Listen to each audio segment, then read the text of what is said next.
সবাই কেমন আছেন? তো আমরা কিন্তু বর্তমানে চলে আসছি ভৈরব পৌর নির্বাচনের সামনে, অর্থাৎ থানা, পুরান থানা যেটা ছিল ওর সামনে আর কি বর্তমানে আমরা আছি। তো আমরা এখন চলে আসছি আমাদের ছোট ভাই, ওর নাম হচ্ছে রাফি। বিক্রি করে যেগুলো ফল সচরাচর আমরা ভৈরবে খুব কমে দেখি। আর যারা বিদেশি ফল খেতে স্বাচ্ছন্দ্য বোধ করি অথবা খেতে চাই, কিন্তু আমরা খেতে পারি না। কেন খেতে পারি না? হয়তো বা নাই বিদায়। তো আমরা এই বিদেশি ফলগুলো যদি আমরা খেতে চাই, তাহলে অবশ্যই আমাদের এই ছোট ভাই রাব্বি ওর দোকানে আসতে হবে।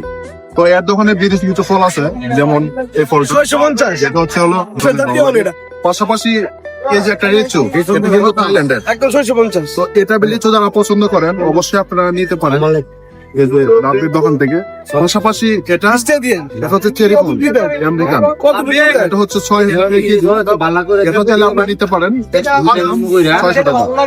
পাশাপাশি বুড়ে আছে, এটা কি ফল? 6 টাকা কেজি। রাব্বি এটা কি ফল? এটা হচ্ছে আপনার পাসিমন, জাপানের জাতীয় ফল এটা। তো আপনারা চাইলে এগুলো নিতে পারেন। আর চায়নার তেঁতুল আছে, ভাই কি যে নিজের সঙ্গে অবশ্যই আসবেন। আর এটা কি ফল? রামবুটান মানুষ এলে চরকি। এটা মানুষের লিচু। এটা কত কেজি? এটা 2000 টাকা কেজি। 2000 টাকা কেজি। তো যাই হোক, যারা ভৈরবে এই বিদেশি ফলগুলো নিতে চান, তাহলে অবশ্যই বেশি আছে। থানার সামনে রাব্বির দোকান বললে হবে, আপনারা আসতে পারবেন। এখান থেকে খুব কম দামে এই বিদেশি ফলগুলো নিতে পারবেন। তো যাই হোক, তুমি কিছু বলো।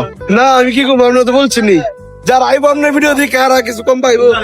আচ্ছা যাক, আমাদের বিরুদ্ধে কেউ যদি আসেন অবশ্যই আপনাদের কাছ থেকে খুবই কম Discount আছে। নেওয়া হবে। আর পাশাপাশি এই যে একটা ফল থাইল্যান্ডের নাম থাইল্যান্ডের। 685 থাকবেন আর ভিডিওটা ভালো লাগলে অবশ্যই শেয়ার করবেন। আসসালামু আলাইকুম।